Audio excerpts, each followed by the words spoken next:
할렐루야, 반갑습니다. 제가 어린 시절에 친구 전도를 받고 교회를 처음 갔는데요. 거기가 대구에 있는 영락교회를 제가 처음 다녔습니다. 그러니까 서울 올 때까지 제가 쭉 다니고 서울에 올라와서 제가 여기를 지나갈 때마다 이 글씨체가 똑같거든요. 영락교회 이렇게 써 있는 거 보면서 마음의 고향 같고 그랬는데 오늘 또 이렇게 하나님 말씀을 전할 수 있게 되어서 너무 영광스럽고 감사하게 생각합니다. 복음과 공동체라는 말씀을 좀 전할 텐데요. 우리 PPT를 좀 준비해 왔습니다. 잘 보이시나요? 이 조 스터트 목사님이라는 분이 기독교의 기본 진리에서 이 죄의 결과, 죄가 우리를 어떻게 분리시켰는가 하면 하나님과 단절을 만들었고 자기 자신의 속박 그리고 다른 사람과의 갈등이 죄의 결과다 이렇게 얘기했습니다. 그러니까 다른 사람과 우리가 갈등을 막 일으킬 때 그것은 그 사람과 나와의 문제가 아니라 하나님과 나와의 관계 또 내 안에 관계성에 문제가 있는 거죠. 그래서 이런 죄의 결과를 하나님이 해결하기 위해서 예수님이 이 땅에 오셨는데 그리스도의 죽음을 통해서 하나님과의 단절이 회복이 되었고요. 그리스도 영인 성령을 주셔서 우리 안에 자기와의 속박에서 해결됐습니다. 그리고 그리스도의 몸된 교회 공동체를 통해서 서로 사랑하는 교회를 통해서 다른 사람과의 갈등을 해결하는 것, 거기까지가 구원인 거죠. 그래서 우리가 구원받았다고 했을 때 내가 개인적으로 천국 가는 것만이 아니라 이 땅에서 다른 사람과의 갈등이 있는 이 죄에 가득한 세상에서 교회 공동체를 통해서 서로 사랑하는 공동체를 만들어 가는 데까지가 우리가 해야 될 사명과 구원이다. 성경 그렇게 얘기합니다. 그래서 그렇게 다른 사람과의 갈등을 서로 사랑하는 공동체로 만드는데 가장 효과적인 방식이 그게 소그룹이죠. 소그룹. 소그룹이 왜 그렇게 중요하냐면요. 설교자의 설교, 목사님들 설교를 듣는데 설교만 들어서는 사람들이 잘 바뀌지 않은 경우가 많습니다. 제가 예전에 설교를 할 때 주기도문 설교를 하고 이 카드를 하나 만들었어요. 그래서 직장에서 이 주기도문 카드를 보고 매일 10분씩 기도하면 유익할 것이다 이렇게 카드를 만들었는데 앞에 앉았던 이 부부가 있었는데 그 형제가 자기 아내한테 얘기하는 게 제 귀에 들렸습니다. 아이고 우리 목사님 직장 생활 안 해서 되게 모른다. 바쁜데 언제 기도하노? 이렇게 싹 들렸어요. 그러니까 말씀을 선포했습니다. 근데 우리 목사님 직장생활 안 해서 되게 모른다 이러면 거기서 끝나는 거죠. 그 친구가 지금 열심히 신앙생활 하고 있는데 어떻게 신앙생활 열심히 하게 됐냐면 소그룹에 갔는데 자기보다 더 바쁜 소그룹 순장님, 자기보다 더 바쁜 소그룹 리더가 매일 큐티를 하거든요. 거기에 좀 놀랬고 두 번째 자기는 성경은 2000년 전에 쓰여진 거라고 생각했대요. 그러니까 옛날 책 아주 2000년 전에 쓰여진 책은 오늘날의 문제를 해결할 수 없다고 생각했는데 큐티 나누고 말씀 나눌 때 소그룹에서 어떻게 나눕니까? 어제 내가 이렇게 나누죠. 오늘 어떤 일이 있었는데 어제 누군가와 싸웠는데 하나님 말씀이 이렇게 하셔서 화해를 했다, 용서했다, 어떤 마음을 가졌다 이렇게 얘기하잖아요. 그러니까 2000년 전의 말씀이 어떻게 오늘 내 삶에 그것이 역사할 수 있는가? 시간과 공간을 떠나서 오늘에 역사한다는 것에 대해서 좀 충격을 받았습니다. 그리고 나서 신앙생활 열심히 하게 됐거든요. 그래서 정말 예배가 뜨겁고 설교가 좋은 교회도 변화가 잘 더딘 교회들이 있는데 대부분 소그룹이 건강하지 못할 때, 소그룹이 잘 세워지지 않을 때 그게 잘 되지 않습니다. 그래서 이런 얘기가 있는데 우리 잘 보이시나요? 같이 한번 읽어볼까요? 설교가 시작.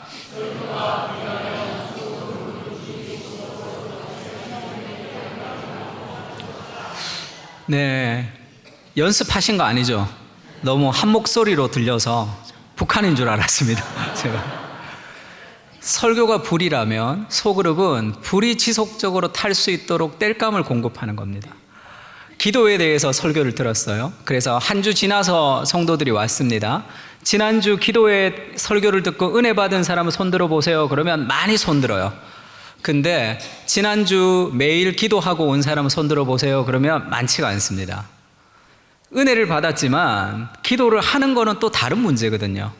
왜 그러냐 하면 어떤 초신자들은 기도를 어떻게 하는 방법을 알지 못해서 못합니다. 또 어떤 사람들은 아기 키우는 게 너무 바빠가지고 기도할 시간이 없다고 얘기하기도 하죠. 어떤 분들은 3교대를 하기 때문에 기도할 시간이 잘 없다고 이렇게 얘기합니다. 그러니까 기도하고 싶죠. 안 하고 싶은 사람이 어디 있습니까? 근데 어떻게 하는지에 대한 모델이 필요한 거예요. 그러면 소그룹에 갔는데 아기를 둘 키우는 사람이 아기 키우는 게 너무 바빠서 기도를 어떻게 하는지 잘 모르겠다라고 얘기할 때 아기를 내 키우는 사람이 계속 기도한다면 저렇게 하면 되겠구나라는 그것을 배우게 됩니다.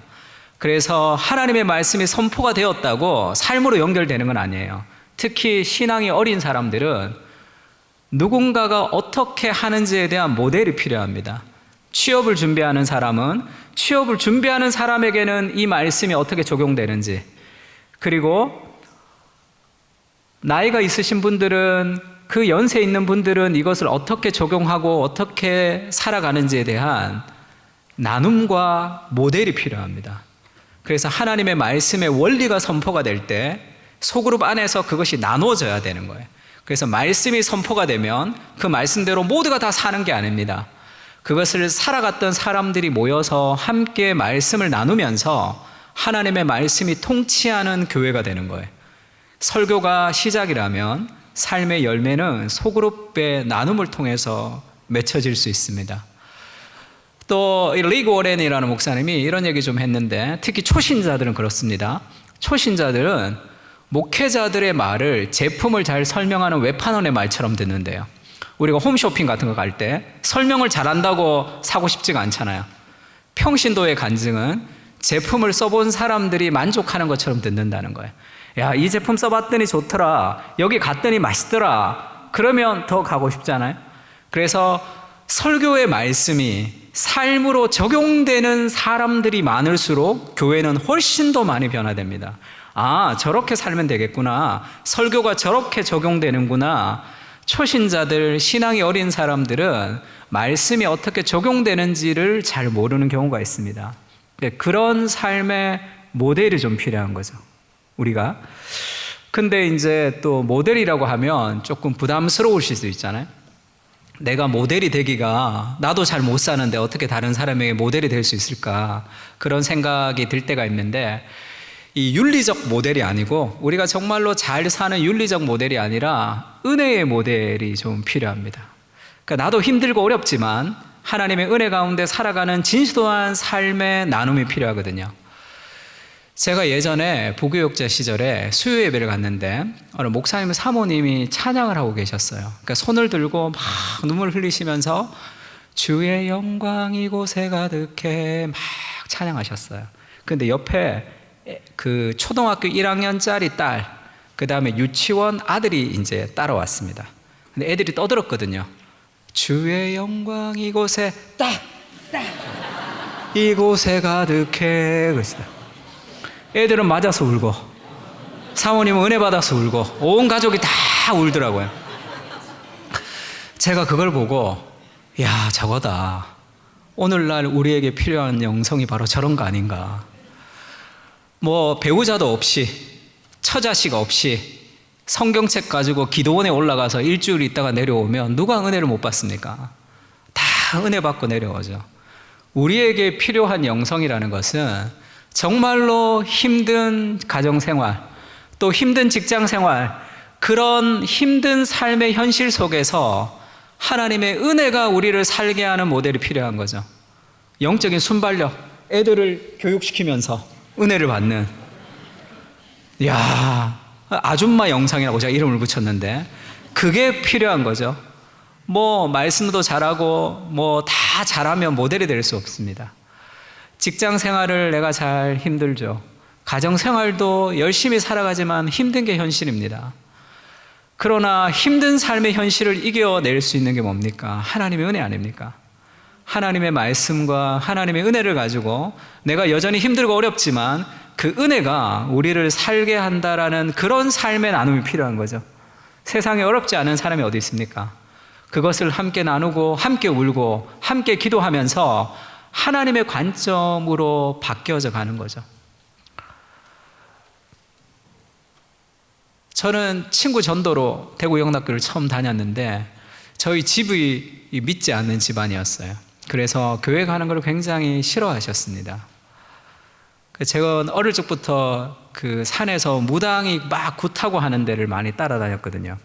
그러면 이렇게 칼날이 이렇게 서 있는데 버선발로 이렇게 막 이렇게 걷고 하는 그런 거 보면서 아, 신비한 세상이 있구나, 그렇게 그냥 생각을 했습니다. 그러니까 부적 늘 가지고 다니고 그랬어요. 그래서 제가 교회를 간다 그러니까 집에서 난리가 난 거예요. 목사 전화번호 가지고 오라 그랬어요, 아버지가. 자기 아들 목사 될지도 모르고 그렇게 이제 함부로 얘기하셨는데, 그리고 이제 한 번 더 너가 교회 가면 내가 예배당에 가서 난장판을 해서 부끄럽게 해서 다시는 교회를 못 가게 해주겠다, 이렇게 말씀을 하셨어요. 근데 정말로 그러실 것 같더라고요. 그래서 이제 가출을 했습니다. 가출을 해서 친구 집에서 이렇게 이틀을 자는데 밤에 잠이 안 오더라고요. 그냥 뭐 중학교 2학년, 3학년 그쯤 됐습니다. 그러니까 앞으로 어떻게 해야 될까에 대한 무거움이 이렇게 있더라고요. 나는 왜 이 집에 태어나서 교회도 잘 못 가고, 하여튼 여러 가지 그는 너무 무거웠습니다. 근데 하나님 말씀을 주셨는데, 내가 산을 향하여 눈을 들리라. 나의 도움이 어디서 올꼬? 나의 도움이 천지를 지으신 여호와에게서로다. 그 말씀을 하나님 주셨어요. 근데 그렇게 얘기하는 것 같았습니다. 상서봐, 저 산을 봐라. 저걸 누가 지었냐? 온 천지를 지으신 하나님이 너를 돕는다. 제 마음을 가득 채웠어요. 그래서 집에 갔습니다. 어린 마음에 하나님이 그렇게 말씀하셨기 때문에 집에 가면 저희 아버지가 회개할 줄 알았어요. 갔더니 뭐 회개는 무슨 회개? 다 똑같습니다. 똑같은데 완전히 달라진 게 있는데 뭐가 달라졌을까요? 제 마음이 완전히 달라졌습니다. 막 혼을 내시는데도 그게 그렇게 힘들지가 않더라고요. 언제 끝나나 이렇게 나는 그래도 교회 간다, 그런 마음이 있더라고요. 저희 아버지도 아셨던 것 같아요. 이미 졌다는 걸 아셨던 것 같아요. 그러면서 제가 큰 거를 깨달았습니다. 환경은 하나도 변화되지 않았죠. 어려움은 그대로 있습니다. 그런데 하나님의 말씀이 들어오면, 하나님의 관점이 들어오면 그 어려움을 이기는 사람으로 하나님 우리를 만들어 주시거든요.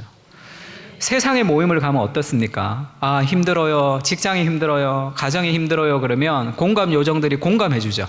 공감해 줍니다. 그러면 마음의 위로를 받지만 어떤 삶의 변화도 없어요. 여전히 그 사람은 그대로 직장에 있고 내 삶은 여전히 힘듭니다.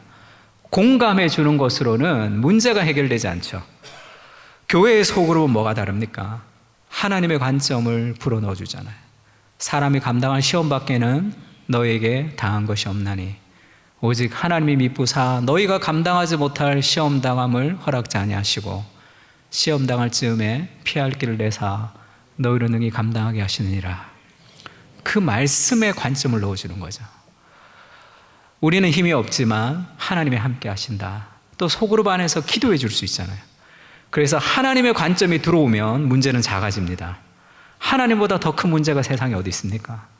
다른 어떤 모임에서 경험할 수 없는 하나님의 관점이 우리에게 들어오는 것이거든요. 인생에 수많은 골리앗들이 있습니다. 너무 무섭죠. 근데 다윗이 골리앗과 싸울 수 있었던 힘은 어디 있습니까?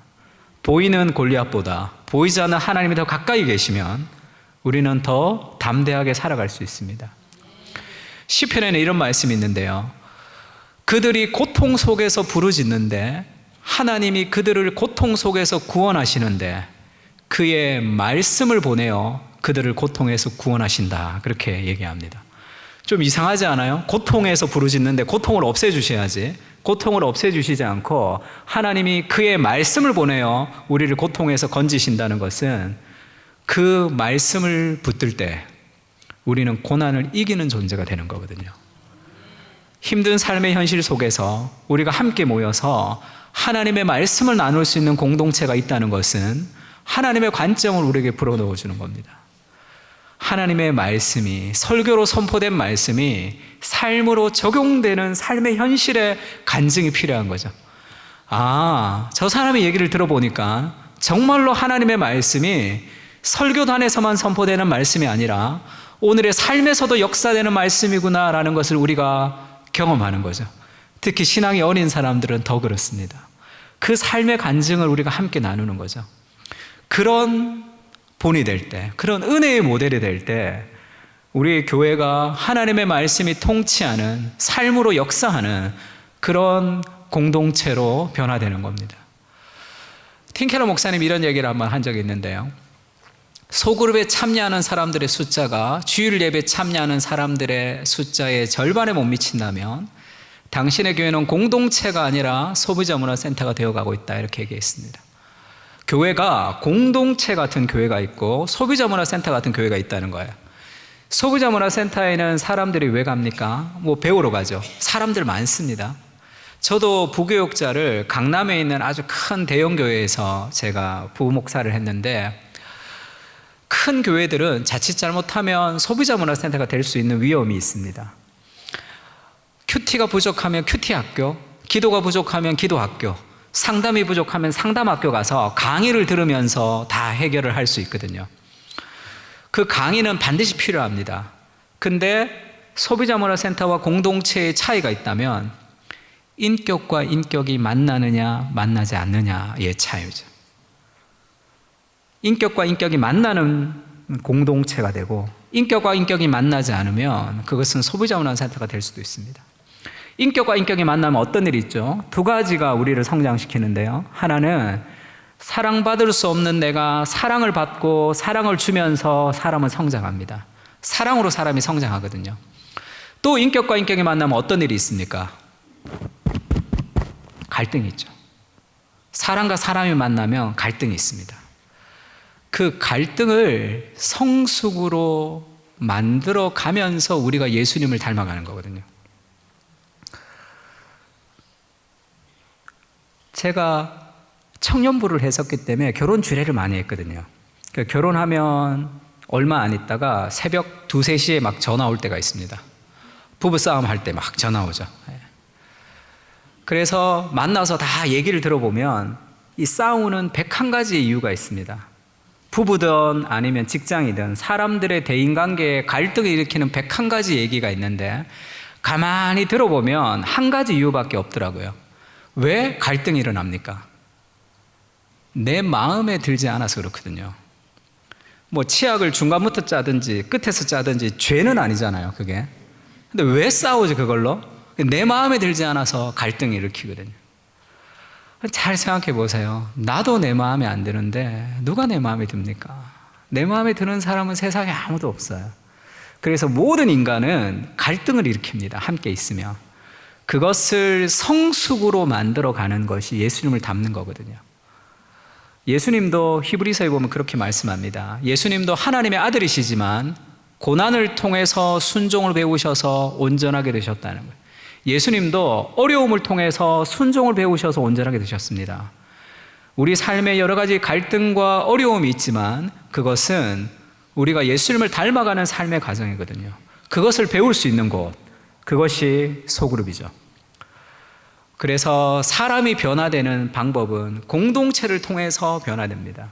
특히 은혜와 지혜와 성품에서 자라려면 수업과 강의를 통해서는 성품이 자라지 않습니다.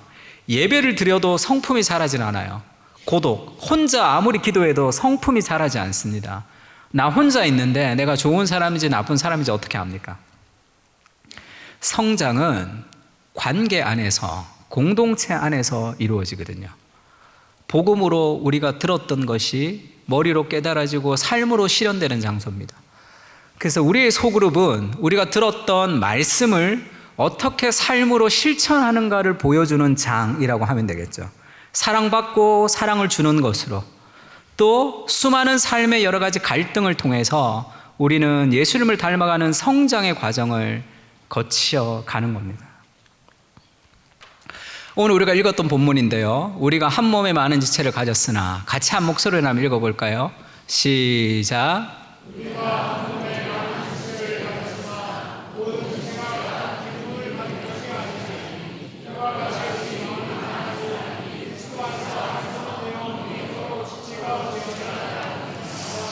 아멘.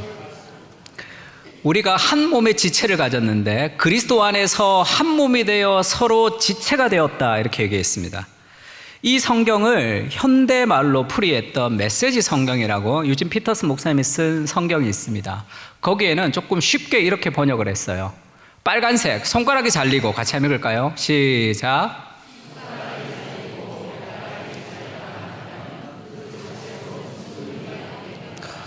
하나님이 우리를 구원하실 때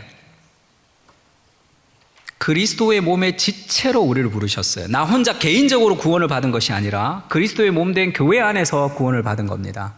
쉽게 얘기하면 우리가 태어날 때 엄마 아빠 없이 태어난 사람이 있습니까?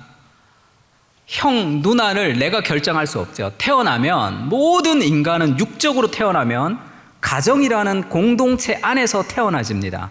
아래서 태어나고 하늘에서 떨어진 사람이 없잖아요. 엄마 아빠가 있고 형제가 있는 모든 인간은 공동체라는 소속된 곳에서 태어나게 되어 있습니다. 영적으로도 마찬가지예요. 영적으로 우리가 태어나면 내 개인적으로 그냥 천국 가는 구원을 얻은 것이 아니라 하나님을 아버지로 모시고 양육하는 어머니인 교회 공동체를 통해서, 그래서 우리가 교회에 오면 뭐라고 부릅니까? 형제님, 자매님 이렇게 얘기하죠. 이미 영적인 가족이라는 공동체 안에서 우리가 태어나지는 겁니다. 혼자 내가 구원을 받는 것이 아니라, 그래서 혼자는 손가락 발가락으로 그리스도의 몸의 지체로 우리가 연합되어 있다는 것을 알아야 됩니다. 그래서 온라인으로 예배를 요즘 많이 드리는 사람들이 많은데, 특히 젊은 사람들, 그리고 주일날 대예배만 오고 소그룹에 참여하지 않는 사람들도 많습니다. 다 데리고 오셔야 돼요. 손가락 발가락이 잘려서 피를 철철 흘리고 있는 거예요. 다 와서 그리스도의 몸의 공동체 안에서 붙어 있을 때 우리가 함께 제 기능을 다 할 수 있습니다.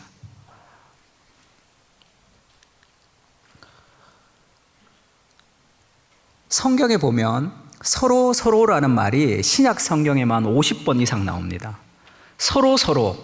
그러면 혼자가 아니잖아요. 모든 공동체 안에 서로 해야 되는 게 서로 사랑하라, 서로 용납하라, 서로 섬기라. 근데 제가 혼자서 예배만 드리는 신앙생활을 하고 있다면 잘 생각해 보세요. 하나님이 말씀하시는 신약 성경만 해도 50번 이상의 말씀을 불순종하고 있습니다. 근데 내 영혼이 정말 하나님 앞에 풍성한 인생을 살 수 있을까요? 그럴 수는 없어요. 그런 일은 없습니다. 공부를 안 했는데 좋은 성적을 얻고 싶은 거랑 마찬가지예요. 모든 성경은 이스라엘의 공동체가 함께 살도록 주신 거죠. 모세오경은 한 개인에게 준 성경이 아니라 이스라엘 공동체가 어떻게 하나님의 통치가 되는 공동체가 될 수 있을지를 향해서 주신 것이고, 신약 성경도 마찬가지죠. 에베소서, 빌립보서, 골로새서는 다 회람용 서신입니다. 개인에게 준 게 아니라. 그래서 우리가 말씀을 읽고 큐티를 하고 적용을 할 때도 개인적으로 적용을 해야 되죠. 개인적으로 실천 가능하게 적용을 해야 되지만 또 한 가지 공동체적으로도 적용할 필요가 있습니다. 너무나 중요한 거죠. 우리는 개인으로 부름을 받은 것이 아니라 그리스도의 몸의 지체라는 교회 공동체의 손가락 발가락으로 우리가 함께 연합되어서 우리가 구원을 받은 것이거든요. 그것은 너무 중요합니다. 혼자서는 신앙생활을 잘 할 수 없는 존재가 되는 거예요. 왜 그러냐 하면 창세기 2장 18절에 이런 말씀이 있습니다. 여호와 하나님이 이르시되 사람이 혼자 사는 것이 좋지 아니하니 내가 그를 위하여 돕는 배필을 지으리라. 혼자 사는 것이 좋지 않다라고 했을 때 창세기 2장이거든요. 창세기 2장이면 죄가 들어온 후일까요? 죄가 들어오기 전일까요? 죄가 들어오기 전이죠. 그러면 하나님과 완전한 교제를 누리고 있었습니다. 그러면 하나님으로 만족했더라 그래야 되잖아요. 죄도 없는데 하나님과 완벽한 교제를 누리고 있는데 왜 하나님은 사람이 혼자 있는 것이 좋지 못하다 이렇게 얘기할까요? 우리가 하나님만으로 만족한다는 것은 하나님만 있고 사람이 없어도 된다는 뜻이 아닙니다. 하나님보다 더 사랑하는 대상이 없다는 뜻이지 인간은 하나님만으로는 살 수 없습니다. 반드시 영적인 우정을 나누는 다른 사람, 영적인 공동체가 필요합니다. 왜 그러냐 하면요, 당연하겠죠. 유일신을 믿는 종교가 세 종교가 있습니다. 이슬람도 유일신을 믿고요. 알라라고 하는 것은 여호와라는 뜻이죠. 유대교도 유일신을 믿고 기독교도 유일신을 믿습니다. 근데 이슬람과 유대교의 유일신은 한 명의 하나님이에요. 한 분의 하나님이 전지전능하다고 믿습니다. 근데 사실 한 명이 전지전능할 수는 없죠. 한 명의 신이 전지전능할 수 없는 이유는 한 명이 있으면 사랑을 모르거든요. 사랑을 모르는 신을 우리가 섬길 수 있습니까? 그러면 인간을 창조해서 인간과 함께 사랑을 배워야 되는 신이기 때문에 신의 속성에서 틀리게 됩니다. 신이라고 할 수 없어요. 성경의 기독교의 하나님은 요한 1서에서 어떻게 얘기합니까? 하나님은 사랑이시다 이렇게 얘기하죠. 하나님은 사랑이시다라는 그 말 속에는 삼위일체가 포함되어 있습니다. 우리가 믿는 하나님은 홀로이시지만 공동체로 존재하시는 삼위일체 하나님의 연합으로 행복하신 하나님이거든요. 삼위일체로 너무 많은 관계적 행복을 누리시는 하나님께서 세상을 창조하신 거죠. 그래서 조나단 에드워드라는 목회자가 하나님이 천지를 왜 창조하셨는가라는 책에서 이렇게 얘기했습니다. 삼위일체로 행복하신 하나님이 천지를 왜 창조하셨을까? 하나님께서 천지를 창조하신 이유가 있다면 관계에서 오는 우주적인 기쁨과 사랑을 얻으려고, 인간에게 뭔가를 얻으려고 창조한 것이 아니라 삼위일체 안에 풍성한 하나님의 사랑을 나눠주고 싶은 거예요. 그래서 하나님이 세상을 창조하셨습니다. 그러면 하나님이 창조하신 세상이 두 가지 제도가 있는데 가정과 교회죠. 그러면 하나님이 이 삼위일체의 행복을 나눠주고 싶어서 창조한 가정과 교회의 목적이 무엇입니까? 서로 안에 삼위일체 연합을 누리는 거죠. 우리 가정의 목적이 뭐죠? 삼위일체 연합을 누리는 겁니다. 우리 교회 공동체의 목적이 뭡니까? 혼자서 신앙생활을 하는 것이 아니라 삼위일체 하나님의 연합의 관계를 누리는 거예요. 그래서 하버드 대학에서 30년, 40년 동안 인간의 행복의 조건을 조사했다 이런 책들이 계속 나오죠. 근데 사실 30년, 40년 조사할 필요도 없습니다. 100년을 조사하고 200년을 조사해도 인간의 행복의 조건은 변하지가 않아요. 믿지 않는 사람들이 쓴 책이지만 인간이 가장 행복한 1등이 뭔 것 같습니까? 돈 아니겠죠? 맞습니다. 관계가 행복한 거예요. 왜 모든 인간은 예수님을 믿든 믿지 않든 관계가 행복해야 제일 행복할까요? 아무리 비싼 음식도 관계가 별로 좋지 않은 사람과 먹으면 체하죠. 왜 모든 인간은 관계적 행복을 최고의 행복으로 둘까요? 삼위일체 하나님이 우리를 그렇게 관계적 존재로 창조하셨거든요. 하나님도 혼자 계시지 않습니다. 삼위일체로 연합된 하나님이 가정과 교회를 창조하셔서 가정도 공동체로 창조하셨고 교회도 개인이 구원 얻은 것이 아니라 그리스도의 몸된 교회로 하나님이 부르셨거든요. 그러면 우리가 해야 될 것은 서로 사랑하는 겁니다. 그것을 연습하는 곳이 교회죠. 근데 문제는 그게 좀 힘들다는 거죠. 서로 사랑하는 게 좀 어렵다는 겁니다. 제가 예전에 중국에 단기 선교를 갔는데요. 중국에서 백두산에서 버스를 타고 이렇게 쭉 북한 접경을 따라 이렇게 내려오는 거예요. 이 청년부 자매가 따라갔는데 압록강, 두만강 하면 이 TV에서 보면 엄청 멀게 보이거든요. 근데 정말 가보면 어떤 데는 좁아서 이렇게 건너오면 건너갈 수도 있습니다. 철조망이 쳐져 있긴 하지만. 그래서 이 버스를 타고 쭉 가다가 저기 빨래하는 북한 아줌마가 보여요. 그래서 창문을 열고 안녕하세요 그러면 저기서 안녕하세요 목소리가 다 들립니다. 너무 가까운 거리에 있는 거예요. 이 자매가 북한 사람을 볼 줄을 몰랐던 것 같아요. 중국에 간다고 하니까. 눈앞에 북한 사람들이 보이니까 너무 불쌍하다고 하루 종일 울었습니다. 북한의 영혼이 너무 불쌍해서. 밤에 저를 찾아왔어요. 그러니까 교역자로서의 촉이 있죠. 아, 중국 단기 선교 헌신하려고 하는구나 생각했어요. 너무 울어가지고 북한의 영혼이 불쌍해서. 근데 왜 저를 찾아온지 아십니까? 그때 단기 선교가 방을 2명이서 한 방을 썼거든요. 2인 1실. 쟤랑 방 같이 쓰고 싶지 않다고 찾아온 거예요. 북한의 영혼을 위해서는 하루 종일 울 수 있습니다. 쟤랑 방 같이 쓰는 거는 너무 힘든 일이에요. 그래서 제가 그렇게 얘기했습니다. 네가 하나님이 너를 이번 단기 선교에 보낸 이유가 북한의 영혼을 위해서 기도하는 게 아니라 쟤랑 방 같이 쓰는 거라면 어떡할래? 그거를 좀 연습하면 어떻겠냐? 정말 힘들면 다시 오라 그랬어요. 그럼 바꿔준다고. 다시 오지는 않았습니다. 근데 다시는 단기 선교를 안 갔다는 얘기를 제가 한번 들은 적이 있습니다. 힘들죠. 사람을 사랑한다는 것은 힘든 일입니다. 왜냐하면 그 사람의 문제도 아니고 나의 문제도 아니에요. 타락한 인간의 본성 때문입니다. 우리는 하나님과 멀어졌습니다. 그리고 자기 자신하고 멀어졌어요. 그러니까 자연스럽게 내 마음에 들지 않는 사람들과 갈등을 일으키는 것이 정상적인 거죠.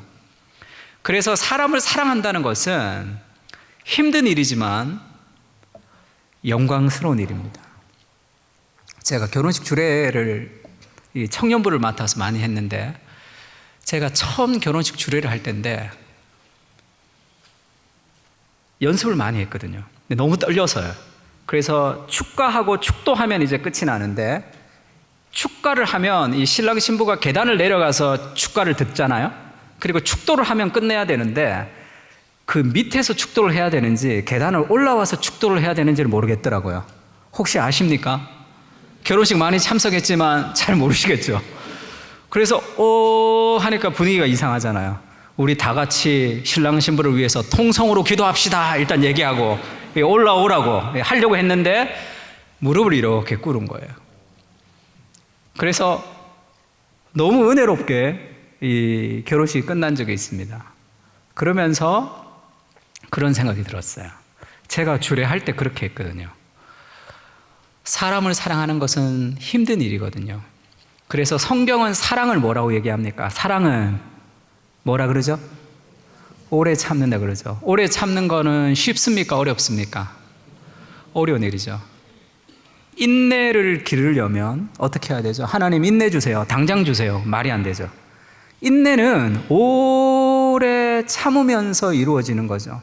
아무리 기도해도 응답이 되지 않는 시간들이 길어지면서 우리는 인내를 배웁니다. 용기는 언제 자라죠? 두려운데 한 걸음 내디딜 때 용기가 자라는 거거든요. 사랑은 어떻게 자랍니까? 사랑받을 수 없는 내가 사랑을 받으면서, 또 한 가지는 사랑할 수 없는 사람을 사랑하면서 사랑은 자라는 거예요. 그래서 성경에서 말하는 사랑은 오래 참는다, 온유하다, 자기의 유익을 구하지 않는다 이렇게 얘기합니다. 그거는 아주 힘든 일이거든요. 그래서 우리가 할 수 없는 일입니다. 그러면 어떻게 할 수 있느냐? 예수님이 이런 얘기를 한번 하셨습니다. 새 계명을 너에게 주노니, 같이 한번 읽을까요? 시작. 새 계명을 너에게 주노니 서로 사랑하라. 내가 너희를 사랑한 것 같이 너희도 서로 사랑하라. 너희가 서로 사랑하면 이로써 모든 사람이 너희가 너희에게 되리라. 아멘. 새 계명을 너에게 주노니 서로 사랑하라 이렇게 말씀하셨습니다. 서로 사랑하라라는 계명은 구약에 있을까요? 없을까요? 구약에 있죠. 하나님을 사랑하고 내 이웃을 내 몸같이 사랑하라 하는 말씀도 신약이 나오기 전이니까 구약의 요약이죠. 그러면 구약에 서로 사랑하라는 말씀이 있는데 왜 예수님은 서로 사랑하라고 얘기하면서 새 계명이라고 할까요? 옛 계명인 것 같은데. 구약은 이렇게 얘기합니다. 서로 사랑하십시오 이렇게 얘기해요. 아멘 하고 열심히 사랑하거든요. 아무리 노력해도 사랑이 안 되던데요, 이게 구약입니다. 아무리 노력해도 사람을 사랑하는 것이 힘들죠. 그게 구약의 한계입니다. 예수님은 새로운 계명을 우리에게 주셨는데 구약하고 한 가지가 다릅니다. 우리 빨간색 내가 너희를 같이 한번 읽을까요? 시작. 한 번 더 읽겠습니다. 시작. 내가 너희를 사랑한 것 같이 너희가 서로를 사랑하라. 이게 무슨 말입니까? 우리가 인간적으로 아무리 노력해도 사람을 사랑할 수 없습니다. 예수님이 우리를 어떻게 사랑했는지에 대해서 깊이 느낄수록 다른 사람을 사랑할 수 있는 힘을 거기서 만들어갈 수 있는 거죠. 누군가를 사랑하기 위해서 우리에게 필요한 것은 그 사람을 사랑하기 위한 노력이라기보다 하나님이 우리를 어떻게 사랑하셨는지에 대한 은혜가 필요합니다.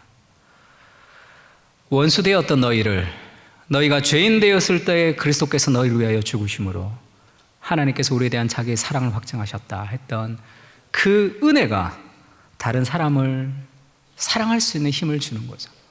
때로는 힘들고 어렵지만 영광스럽습니다. 사랑은 그렇게 배워가는 거예요.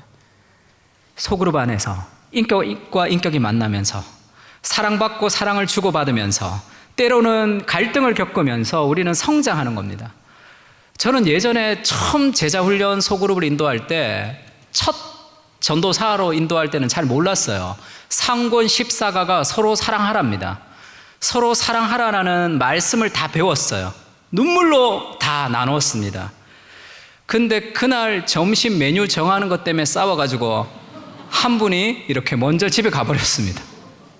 이게 뭐지? 그런 생각이 들었어요. 서로 사랑하라 배웠는데 이게 뭐지? 이런 생각이 들었습니다. 그게 우리 아닙니까? 서로 사랑하라는 것은 아멘하기는 쉽지만 실천하기는 어려운 거 아니에요. 그것을 실천하고 배우는 장이 소그룹이거든요. 때로는 힘들고 어렵지만 서로 사랑하는 오래 참음을 통해서 정말 예수님이 나를 어떻게 사랑하셨는지를 함께 배워가는 과정입니다. 바울이 이런 얘기를 했는데요. 내게 있는 것 중에 받지 아니한 것이 무엇이냐? 네가 받았은즉 어찌 받지 아니한 것 같이 자랑하느냐? C.S. 루이스가 이런 얘기를 한번 한 적이 있습니다. 돈 없는 사람이 있으면 돈 있는 사람이 도와주는 거, 그거는 당연한 거겠죠. 공평한 거겠죠. 힘이 없는 사람이 있어요. 그럼 힘 있는 사람이 힘 없는 사람의 짐을 들어주는 거, 그것도 당연한 거겠죠. 성격이 나쁜 사람은 어떻게 해야 됩니까? 어떻게 하십니까? 성격이 나쁜 사람들. 어떻게 하긴 어떻게 해요? 손절하죠, 주로. 원수를 손절하라, 이런 성경 보신 적 있습니까? 요즘 SNS 시대가 되어서 친구를 패친 자르듯이 관계를 잘 자르는 시대를 우리가 살아갑니다. 근데 성경은 그렇게 얘기하지 않아요. 우리가 그 사람을 용납하지 못하는 이유가 왜이냐 하면 내가 당신의 입장이어도 나는 그렇게 행동하지 않을 거야. 그래서 그 사람을 우리가 용납하지 못하는 경우가 있습니다. 근데 그거는 공정하지가 않아요. 내가 이 사람보다 성격이 더 좋다면, 내가 이 사람보다 성격이 더 좋은 것은 하나님의 은혜 때문입니까? 아니면 인간의 노력 때문입니까? 그래도 여러분들은 다 믿음이 좋으셔서 은혜라고 고백하시는데, 제가 어느 교회 가서 이 얘기했더니 저 뒤에서 둘 다 그러더라고요. 제가 오늘 그 대중교통 이용해서 이 영락교회까지 왔는데 제가 왔죠, 제 힘으로. 근데 하나님이 건강을 주지 않으면 제가 올 수 있습니까? 우리가 노력하는 것도 하나님이 은혜를 주셔서 노력할 수 있는 거죠. 그렇지 않으면 우리의 노력도 다 하나님의 은혜의 결과입니다. 그러면 그 사람의 성격이 왜 그런지 아십니까? 나보다 더 험악한 인생을 살았을 확률이 많습니다. 그리고 내게 주신 은혜를 그 사람에게 다 주었더라면 그는 훨씬 더 훌륭한 사람이 됐을 수도 있습니다. 저도 저희 어머니가, 아버지가 잘 키워주셔서 대학도 보내주시고 목사가 됐는데 매일 싸우셨지만 어쨌든 잘 키워주셔서 제가 목사가 됐습니다. 만약에 제가 어디 할렘가에 어디서 자랐는데 아버지가 폭력적인 아버지고 술집에서 다니는 어머니 밑에서 제가 그러한 환경에서 지금까지 살았으면 제 성격은 지금보다는 조금 더 거친 성격이 되었을 확률이 있겠죠. 아, 저 인간 왜 저러지? 아, 저 사람 도무지 이해가 되지 않네. 그것은 그가 살아왔던 삶의 고난을 우리가 이해하지 못할 수도 있습니다. 스티븐 코비가 쓴 세븐 헤빗이라는 책을 보면 이 지하철의 스토리가 나오는데요. 지하철에서 애들이 너무 떠들어요. 근데 아버지가 가만히 놔두는 거예요. 그래서 화가 나서 스티븐 코비가 묻습니다. 당신 아들이 이렇게 공공장소에서 이렇게 떠드는데 왜 그냥 가만히 둡니까? 제재를 안 합니까? 이렇게 얘기했더니 그 아빠가 이렇게 얘기해요. 엄마가 오늘 죽은 거예요. 자기 아내가 오늘 죽었습니다. 근데 애들은 몰라요, 자기 엄마 죽은 것도. 그냥 막 천진난만하게 막 뛰어다니는데 그 얘기를 애들한테 어떻게 할까라고 생각하니까 아버지가 그냥 멍하게 보고 있었던 거죠. 그 얘기를 들으니까 화가 났다가 갑자기 불쌍해지더라, 그런 얘기를 했습니다. 그가 성격이 나쁜 이유, 나보다 더 험악한 인생을 살아왔기 때문에 그럴 수 있습니다. 내가 그렇지 않은 것은 하나님의 은혜죠. 그러면 내게 있는 것 중에 받지 아니한 것이 무엇이냐? 네가 받지 않았은즉 어찌하여 네가 받았은즉 어찌하여 받지 아니한 것 같이 자랑하느냐? 돈 없는 사람, 돈 있는 사람이 도와주고, 힘 없는 사람, 힘 있는 사람이 도와주고, 성격이 좀 나쁜 사람들은, 성격이 좀 어려운 사람들은, 성격이 좀 좋은 사람들이 받아주고 안아주는 거, 그것이 공평하지 않습니까? 세상 어디를 가보십시오. 학벌과 외모와 성격과 능력으로 우리를 다 판단하는 세상을 삽니다. 하나님의 형상인 그 존재 자체로 우리를 받아줄 수 있는 유일한 곳이 있다면 그것이 교회 공동체 말고 어디에 있겠습니까? 많은 사람들이 힘들게 살아갑니다. 다 불러서 소그룹 안에 모여서 정말로 함께 하나님의 은혜의 말씀을 나누면서 힘든 여러 가지 과정들을 이겨나갈 수 있는 그런 말씀의 공동체, 그런 공동체가 하나님이 통치하시는 공동체가 되지 않겠습니까? 팀 켈러 목사님이 하신 얘기인데 같이 한번 읽어볼까요? 하나님은 시작.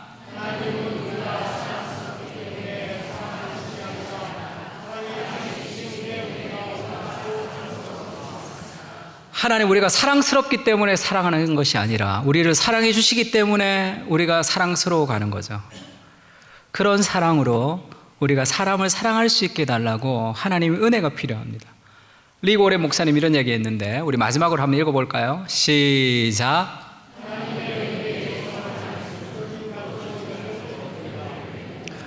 좀 힘들고 어렵고 소외된 많은 사람들도 하나님의 은혜의 정원 안에 들어오면 심지어 부러진 가지도 열매를 맺습니다.